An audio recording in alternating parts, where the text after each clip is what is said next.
Reacts TV, maayong buntag, shoutout.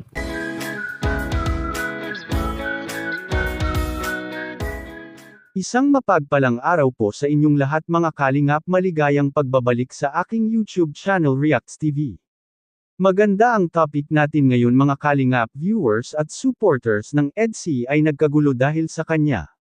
Yan ay sama-sama nating tutukan mamaya mga kalingap, pero bago ang lahat suportahan po natin palagi ang ama ng kalingap Kuya Val Santos Matubang at Idol Kalingap Rab. Maraming salamat po at paalala lang po mga kalingap, tapusin ang video ng buo para malaman mo kung ano ang nilalaman nito bago mag-comment at huwag kalimutang mag-like sa video na ito, at ito ay isang reaction video lamang kaya free po tayo mag-comment sa ibaba sa comment section.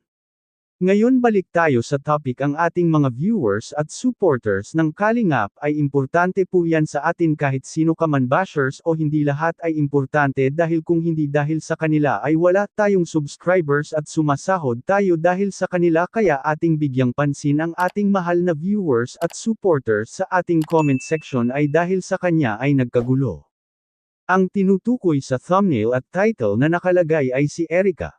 Si Erica ang pinaka-trending na beneficiaries ng Kalingap noon, at dahil sa kanyang nagawa ay maraming nasaktan na mga manunood at solid taga-suporta ng Kalingap, kaya ang request po ng karamihan ay ayaw na nila ipakita sa vlog si Erica dahil ayaw na nilang makita ang taong sinaktan lang si Idol Kalingap Edo.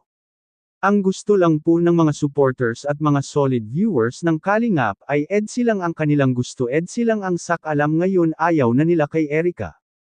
Well, may tama naman po ang ating mga solid supporters ng Kalingap, ay dapat po hindi na po natin pakikialaman ang buhay ni Erica, pero meron naman ding mga viewers at solid taga-suporta ni Erica Surita, kaya hindi po natin hawak yun, at bilang respeto sa isa't isa ay gusto lang po natin ipaliwanag at ipalabas ang mga hinanaing ng mga solid viewers at supporters ng EDSI Fanatics, lalo na ang ating mga magigiting na OFW na walang ibang hinihintay ang vlog ni Idol Kalingap Rab at ang EDSI drama serye. Malaking tulong na rin ang ating mga magigiting na OFW sa pagpapalago ng Kalingap, kaya lagi akong kumakatok sa isa't isa na lagi po nating suportahan ang mga vlog ni Idol Kalingap Rab dahil dito kinukuha ang mga gastusin ng pabahay tulad ng sweldo sa mga tauhan ni Supermac, lalo na mga beneficiaries may mga allowances pa ito, kaya lagi ko itong e-promote na tulungan natin si Idol Kalingap Rab.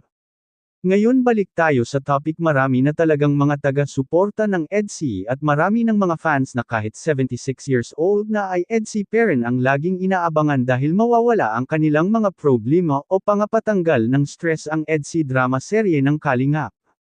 Ngayon pasalamat tayo sa Panginoon na sana ay maayos lang ang kalusugan ng ating mga bida na si VNC at Kalingap Edo, at syempre ang idol ng lahat Kalingap Rab. Maraming salamat po. Hanggang dito lang po muna ang Kalingap Reacts TV update ngayong araw mga kalingap, na sana ay huwag kalimutang mag-like at subscribe at i-on ang notification bell for more updates. Maraming salamat po, mabuhay tayong lahat, God bless us all.